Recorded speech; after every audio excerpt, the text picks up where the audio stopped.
We're Jenny and Kevin, two Mexican Americans from Chicago, traveling throughout Mexico and the world in search of home. Today we want to tell you a little bit more about ourselves, particularly the story of how we met. But as we get to that story, we also need to tell you about the place that brought us together. Because if it wasn't for this, we wouldn't be us.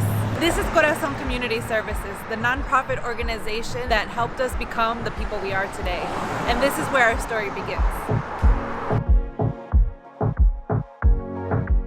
This place was a second home for us for years, and we're really excited for you to see it. Over the years, Corazon saw me grow up from a teenager to giving me opportunities to become a professional, and eventually I became the director of the youth program called Fuerza. Today, I want to introduce to you a partner, a friend, a brother that also joined me throughout this journey, and his name is Esteban Rodriguez. So good to see you. Crazy how life brings you in full circle from youth to executive director. For all of our viewers out there, explain to them a little bit what Corazon does. Well, thank you so much. This is Corazon Community Services. We've been in the community for 20 years this May. Corazon was founded out of the need of serving our youth, specifically our high school age. We've been in the community where it's predominantly high crimes, low income, and we are now serving a niche of youth that need mentorship, leadership development, social skills, life skills. We need mentorship, we need tutoring, we need academic support, and we're also involving our parents in the whole process. Over the years, Corazon's funding has gone from abundant to hanging on to a thread, and this program still figures out a way to provide essential services for the community of Cicero. This is where we like to ask for help from our Eat, Baila travel community. Our goal is to raise $500 for the Fuerza Youth Center. In the pinned comment below, you'll find the link to make a donation towards the continuation of Corazon's mission. Don't forget to indicate your donation in honor of Eat, Baila Travel and select Other to avoid the processing fee. We will also be donating all revenue generated by this video. So please like, comment, and share to give this video a wider reach and more potential. You remember your Mr. January days? Damn, yeah. Look at that. Look at that. Sold out copies everywhere. 2010. Wow, look at you. This is what Kevin looked like when I met him. Just like that. Glow up. Glow up. The glow up. How about the glow up? Está guapo el primo. That's young me, about 20 years old, directing 6 staff and taking care of 75 children. Can you imagine that? At 20 years old? And here's Esteban. I'm glad he glowed up with age. Look, it's Emma. Oh, where are my eyebrows? This here is the Health Ambassador's scrapbook. I was a health ambassador, which was a youth employment program, but also a health initiative. It was one of the reasons that I became passionate about public health, and I actually majored in public health in college. Oh look, there I am. I also didn't have eyebrows back then. They collaborated a lot with the school, with our high school. We went to Morton East High School, so a lot of our activities and programs were there. Like this one. This is at the GYT campaign, the Get Yourself Tested campaign. This is Jenny as a senior in high school.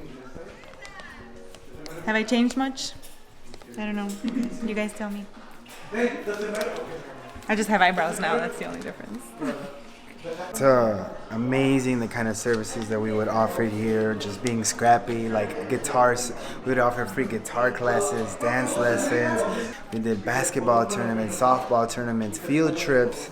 We were so blessed, man. We did so many good things. I want this Corazon Community Services to keep continuing to do good things. So when we come back to Chicago, we make sure we come back to Cicero and make sure we support our Corazon Community Services. From its very beginning, Corazon focused heavily on after-school programming, particularly targeting gang violence prevention and teen pregnancy prevention.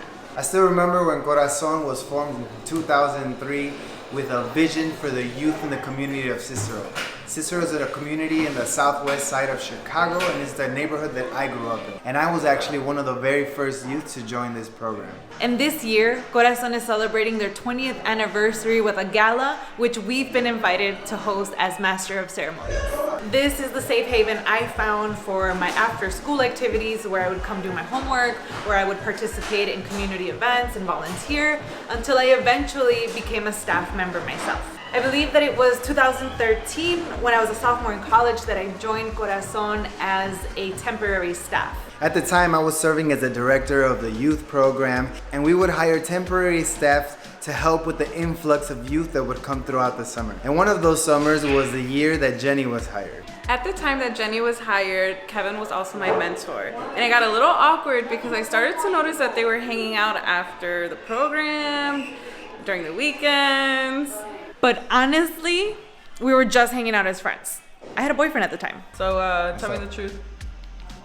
Was it love at first sight? Nah, dude, not at all. Like, not at all. What? Damn, I never would have seen that coming. Yeah, me either, but hey, that's how life goes, you know? What about you? No. What? I didn't even find him attractive, not cute or anything. Well, yeah, that's true. You just... That haircut he had. All right, look, honestly, we were just coworkers who became friends organically. And we were friends for many months before there was any kind of flirtation or next step involved. Funny story, I actually went to school with his brother, and we were on the same softball team in junior high. So unknowingly, Kevin went to my 8th grade graduation. He went to my high school graduation. He was a mentor to my sisters. And even then, all that time, I knew of him, but I didn't really know him. And it wasn't until I started working here that summer that I actually met him. So even though the attraction came much later, we always remember this place fondly as a place where we met, but also as a place where they continue to do very important work in a community that we care very much about. So no, it wasn't love at first sight. And honestly, the more interesting story is not how we met, but how we fell in love. Which happened during travels in Europe. So if that's something you all are interested in hearing, be sure to let us know down in the comments below. Or if you have an interesting how I met my significant other story, we'd love to read those as well. Otherwise, if you made it to the end of this video, be sure to drop a corazón emoji, and please subscribe and tap the bell if you haven't already so you can follow along the adventures. Se cuidan, se bañan y nos vemos en la próxima. Chao.